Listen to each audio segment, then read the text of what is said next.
Thank you so much, Dr. Galpin. Our next speaker will be Colin Westerbeck. It is a great joy to have him here with us today, and I think the toughest thing we asked him was to take all of the stuff that he could just rattle off on Arnold Newman in his career and condense it down into a shorter talk today. Colin Westerbeck was Curator of Photography at the Art Institute of Chicago for 17 years before he moved to LA in 2003. He is currently a contributing writer to Art in America and is writing a monograph on Chuck Close's photography to be published by Prestel later this year. His talk will help contextualize the work and career of Arnold Newman, including within the larger history of photographic portraiture. I should also mention that Colin Westerbeck is an incredibly resourceful person, because his car that we organized for him this morning did not pick him up, and he found himself up here and then fought his way through that race on the bridge and somehow made it to the San Diego Museum of Art. So I'm so glad you're here, Colin, and thank you for everything you're about to share with us. Colin Westerbeck. Good morning. What I'm going to do this morning is to talk about Newman's career and the ways in which he managed to take a genre that was really moving in another direction at the time that he entered it. I'm talking about portraiture, and make it his own in a truly unique way. When Alexander first asked me to speak on this subject, he suggested that there were a couple of things that had prepared me to assess Newman's achievement in photography. One was the 1994 book Bystander, A History of Street Photography, which I did with the photographer Joel Meyrowitz, and which, by the way, will come out in a new third edition from Phaidon next year. And the other project was that I brought Irving Penn's archives along with a donation of 250 prints to the Art Institute of Chicago when I was a curator there. No matter what genre they end up working in, many photographers begin by being street photographers in their youth. This was true of Newman as it was of Penn, both of whom then made their mark later in portraiture. We see here, in fact, the coincidence of street photographs that Newman and Penn happened to make not only in the same city in the same year, but with somewhat similar compositional strategies. In each photograph, a lone figure is pitched against a busy display in the background, bordered on one side by a dark vertical space. These even more similar images show how the young Arnold Newman and the young Gary Winogrand, though utterly different sensibilities, were making exactly the same photograph in the early stages of what were later very different careers. It's typical of anybody doing street photography to be rather shy at first, to shoot fish in a barrel without actually having to confront or even face their subjects, as we see here.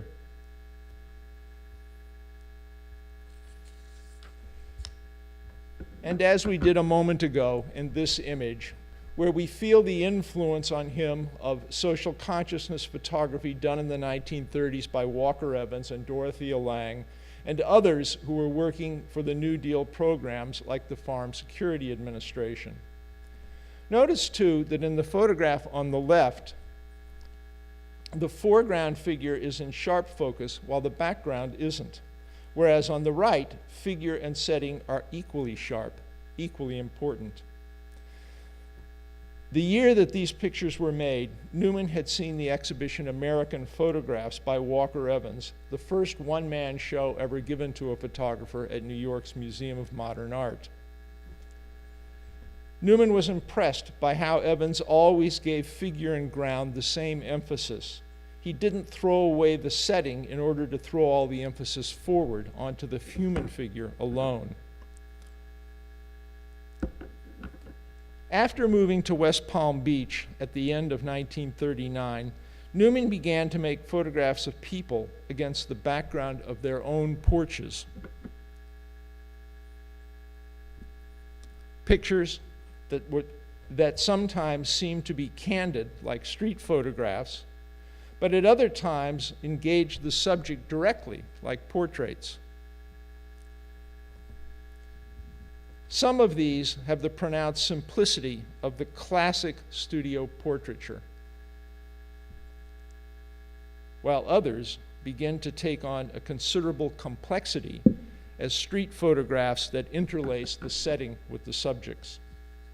By 1941, Newman was becoming a quite accomplished street photographer, so much so that the Museum of Modern Art curator Beaumont Newhall included him in his annual Christmas show, along with another newcomer, as Newman himself put it, Helen Levitt, who was already on her way to being one of the premier American street photographers of the late 20th century. Levitt's image of a few years later on the right, which Newman's composition anticipates, was to become one of the most widely reproduced icons of the street genre. All the while, however, Newman was also taking pictures of just porches alone.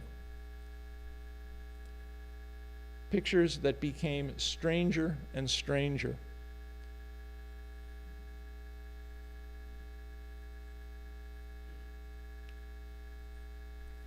Stranger and stranger until, in 1942, he traced their strangeness back to its source. Thus had Newman arrived at the career in portraiture he was to pursue with a single-minded obsession for the rest of his life. As he himself succinctly put it, a preoccupation with abstraction combined with an interest in the documentation of people in their natural settings was the basis on which I built my portraiture. Newman's was a singular career, indeed a unique one, because the other two great American portraitists of his generation, Irving Penn and Richard Avedon, shared the studio aesthetic on which their careers rested.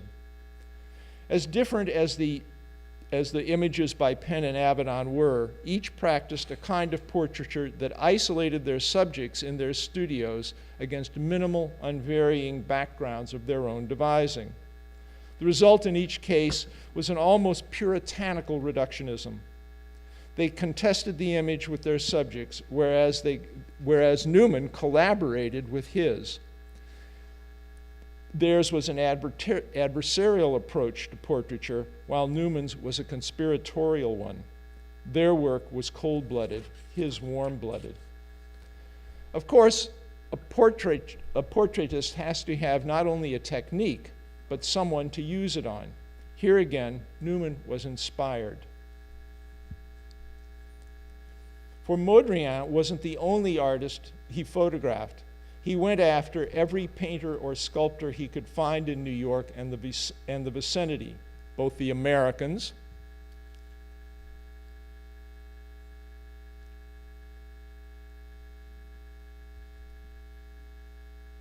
and other European refugees like Mondrian who were flooding into the city. Chagall had come to America in 1941 and Duchamp permanently in 1942. Ernst had arrived in 1941 also after escaping from the custody of the Gestapo in France, while Gross, an outspoken anti-Nazi from the beginning, had had to immigrate almost a decade earlier and had already become an American citizen by 1938. What you have to understand is that artists were not taken to be celebrities in America at that time, not the way they are now. In fact, Newman's obsession with them was in some ways the beginning of the rise to cultural stardom that they enjoy, or don't, today. The one thing many of them had in common in the 1940s was just having been photographed by Newman. While Ernst was a master of European surrealism, Pollock, having grown up in Cody, Wyoming, was as American as apple pie. The one link between him and Ernst was Peggy Guggenheim, who was Ernst's wife and Pollock's gallerist during the war. The link between Newman's photographs of them is that both portraits benefited from the sort of serendipity that Newman was often able to tease out of a portrait session. The Ernst Portrait was made in his wife's home, getting both background and foreground in focus while working with a 4x5 camera and, whenever possible, natural light. Newman had to sacrifice shutter speed in order to get the exposure right. These are not spontaneous portraits. And yet, drawing on his sense of timing that he had gotten as a street photographer, he was able to respond to very fleeting conditions. The cloud of smoke enhanced by sidelight from the window in which Newman had encouraged the surrealist Ernst to envelop himself produced, miraculously, a little wisp right here. Produced miraculously a little wisp, almost like a thought balloon in a cartoon, that looked very much like the cartoonish little figure Lop Lop who recurs in Ernst's painting. Likewise, in the portrait of Pollock made at his studio on Long Island, though not evanescent like a wisp of smoke beside Ernst, the skull that seems to float in space next to Pollock was just as fortuitous. Newman never propped the settings in which he photographed his subjects. He only used what was at hand. All he did this time was manipulate the situation so that the skull with its ghoulish grin would seem to be looking right at the knitted brows and perplexed expression on the face of the artist who would crash and die 7 years later at the age of 44. Skulls and other skeletal remains are, of course, commonplace in artist studios. It took Newman's imagination, however, to make this one into a premonition. When working for glossy magazines capable of 4-color reproductions like Life, which commissioned the portrait session with Pollock for a piece published in the magazine that year, Newman often made both gelatin silver and color negative exposures that seemed virtually identical. Here's another striking example from a spread on New York master builder Robert Moses, commissioned a decade later by Newman's most steady client, Holiday magazine. But I'm getting ahead of myself. Let me go back to the original portraits of artists. I said before that Newman's relationship with his subjects was not adversarial in nature. But the Pollock portrait we just looked at shows that he took his subjects as he found them. That he used the environments in which he encountered them to comment on the expression on their faces and to interpret whatever the expression suggested about their personalities or character. He certainly didn't see mere flattery as his mission. Even among the artists that he revered, if he thought that vanity was an important aspect of their character, or that the lack of vanity was, he didn't hesitate to expose that in some of the many expressions he shot during every portrait session. As powerful a figure as the chiseled profile of John Sloane cuts, the pose also calls attention to what seems to be a ludicrous comb-over of hair swept forward atop his head. Or is it a toupee arranged as if it were a comb-over, which would be even more silly? In reminiscing about Stieglitz, when Robert Sobieski, the curator at the Los Angeles County Museum of Art, interviewed him, Newman shed light on the famous 1944 portrait of that subject with George O'Keeffe. "I will never forget my first impression of Stieglitz," Newman said. "It was dominated by the vision of a tremendous amount of hair growing out of his ears. Such is one's first thought when meeting face to face one of his idols." Obviously, Newman photographed Stieglitz head-on against a white background for the same reason that he photographed Sloane that way in profile, in order to show us something about each man's idiosyncrasies. A bit later, in the 1940s, Irving Penn was photographing some of these artists as well, Ernst, for instance, and George O'Keeffe. Though his career path and Newman's were already very different when they were both in Philadelphia back in the late 1930s. Newman had actually met Penn in 1938 through a mutual acquaintance who was, like Penn, studying under the legendary Russian designer Alexei Brodovich. Brodovich was also the art director of Harper's Bazaar, in which he was already publishing Penn's drawings. When he graduated from Brodovich's class, Penn went directly to Vogue, where he was to remain under contract for the rest of his life, first as a designer, and then after he criticized the way staff photographers interpreted his cover designs as the man who took the pictures himself. Newman was in Philadelphia under less auspicious circumstances, to say the least. He had been at the University of Miami studying painting when, in 1938, the Depression wiped out his family's finances and he had to drop out. He went to Philadelphia because he was broke, and a company that operated portrait photographic studios in East Coast department stores offered him a job managing one of their outlets. He earned $16 a week, making sometimes 70 or more portraits a day for 49 cents apiece. He left that job when he was offered $30 per week to run a slightly classier portrait studio in West Palm Beach, where, he wrote years later, quote, "I found that people in their own environment, on their porches or in the street, were more fascinating than the artificial atmosphere of the studio I had to work in.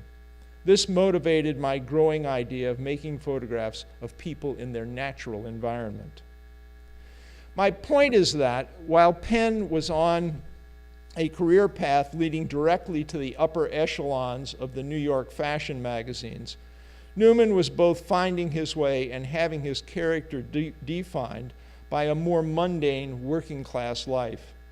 Newman became a down-to-earth character who never cared much for the perks of the milieu in which Penn flourished, though Penn did so, admittedly, by holding himself somewhat aloof from them.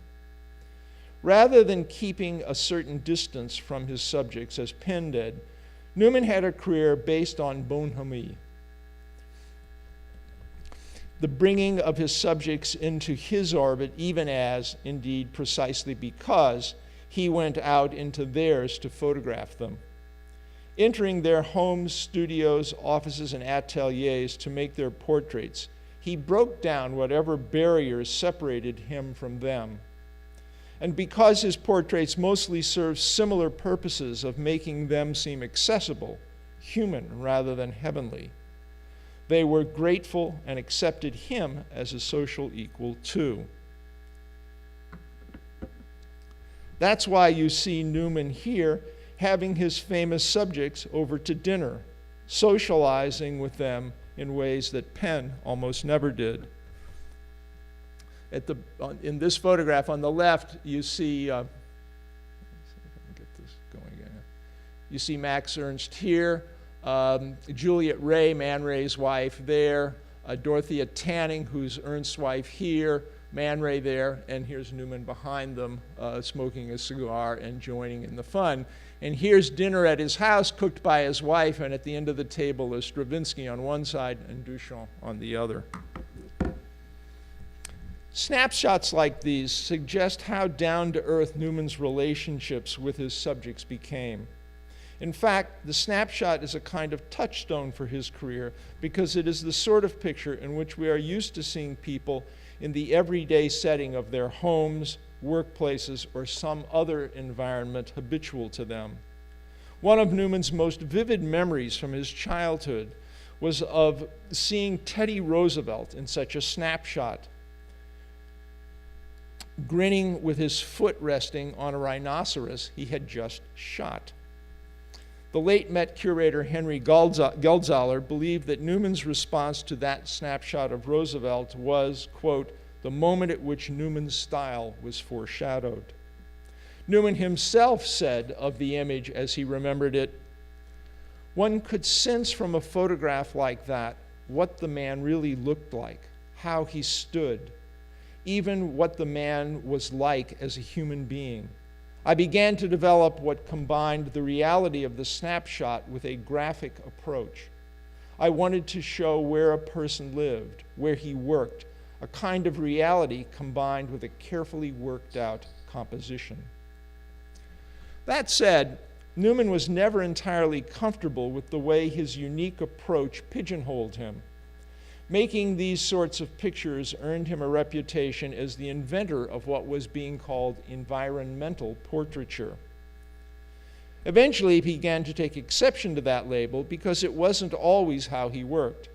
He preferred the term symbolic portrait because, as he pointed out, he photographed subjects in any environment in which he could catch them, whether it was in their own or not, and among the exceptions was some of his best work.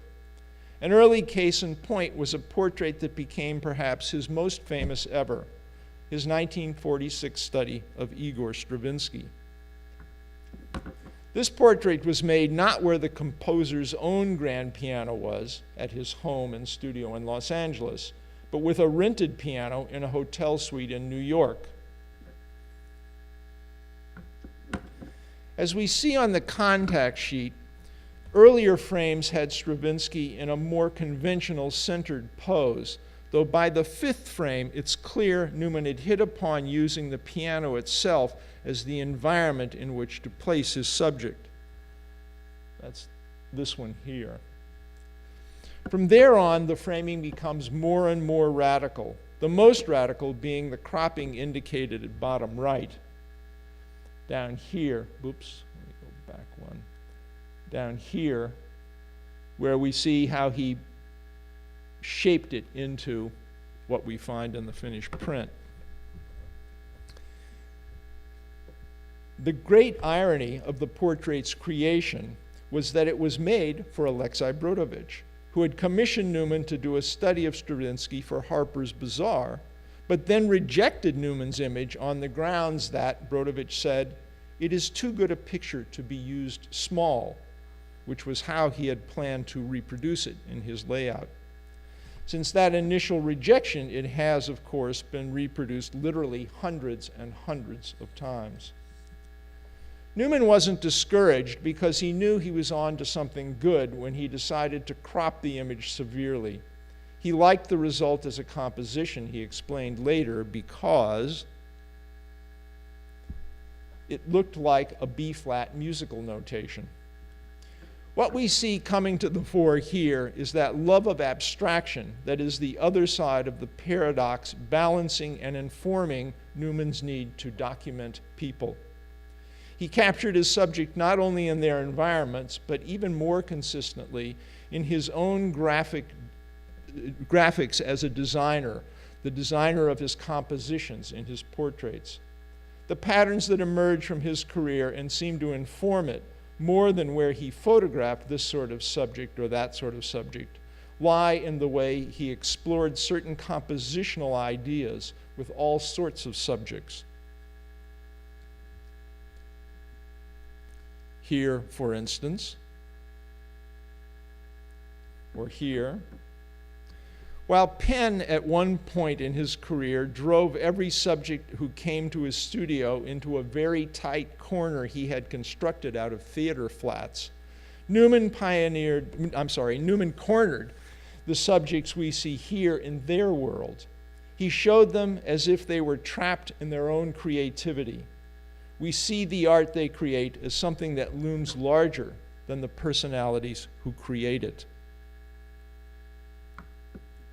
He used this compositional gambit in the artist's studio and the musician's practice hall alike.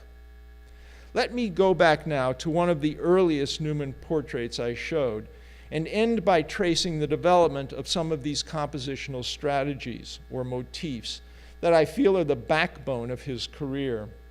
They reveal most clearly the fertile imagination that sustained that career over the years. When Newman did this portrait of Sawyer that I showed you earlier, the model we see that we see in the sketch that Sawyer was making at the time insisted, after she'd put her clothes back on, that Newman should let her take him to meet the sculptor Chaim Gross, whose studio was also in Greenwich Village, just a few blocks away. Such networking was an early example of how readily people warmed to Newman, who not only took his portrait of Gross, but was offered the Grosses' home as a place to crash during the years he was often coming to New York, but still living in Florida. And then,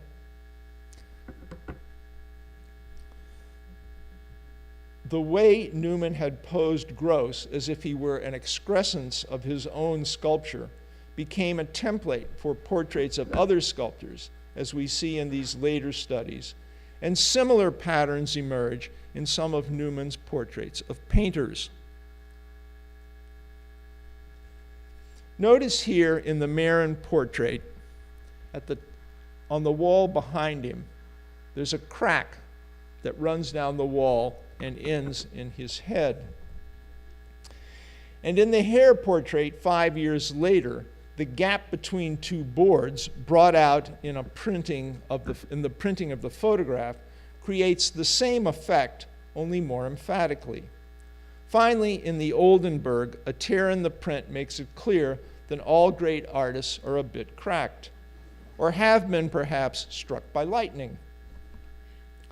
This notion is reinforced by David Hare's hair, standing on end as if he'd just stuck his finger into a wall socket. The side lighting that makes him look a mite cross-eyed adds to our impression he may be a bit self-involved to a degree that borders on mild lunacy. Effects born out of the portraits of painters could spread to other subjects as well, and with very different results sometimes. The same lighting that makes Hare look somewhat eccentric here is pumped up to make Alfred Krupp look absolutely psychopathic in his portrait, both of them lit from the side. A Jew who contributed to the establishment of the Israeli state by surreptitiously helping the Haganah smuggle illegal arms into Palestine after World War II, Newman freely admitted that the Krupp portrait was an intentional act of character assassination because he considered Krupp a war criminal who'd gotten off light when his nominal sentences were, for his sentence for collaborating with the Nazis were reduced and his ownership of Krupp AG was restored. The acid green of the color version makes Krupp seem all the more a monster.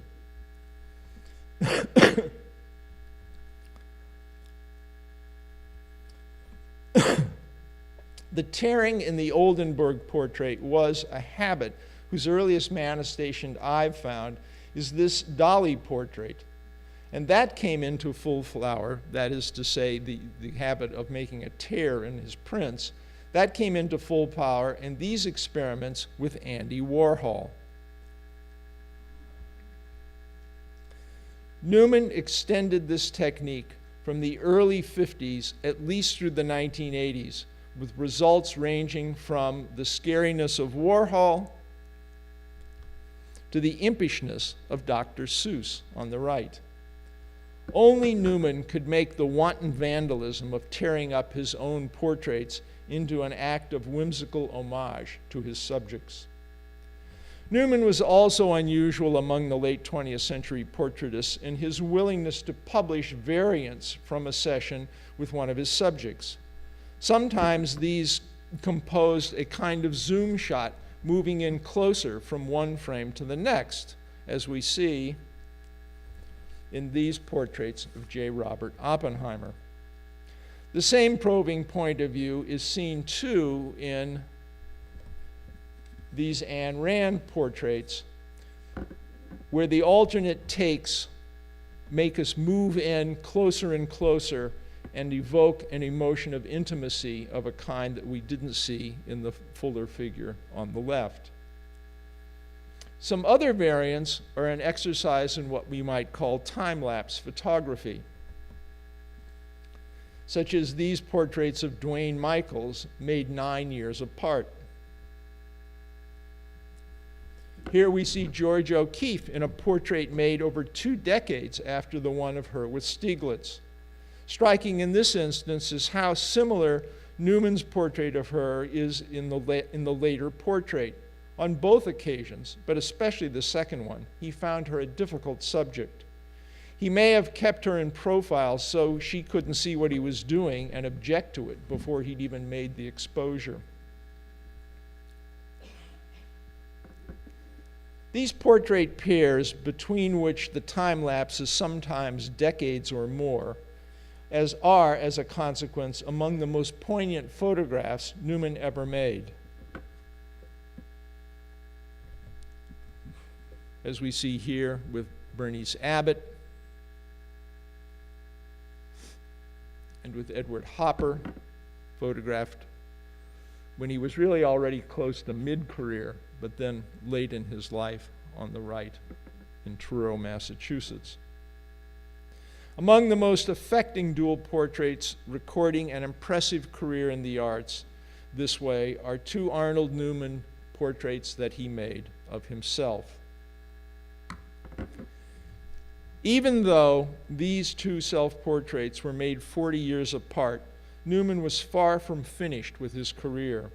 In 1999, 20 years after the self-portrait on the right, the year that the International Center of Photography in New York gave him a retrospective celebrating 60 years of his photography, he was still working in his profession.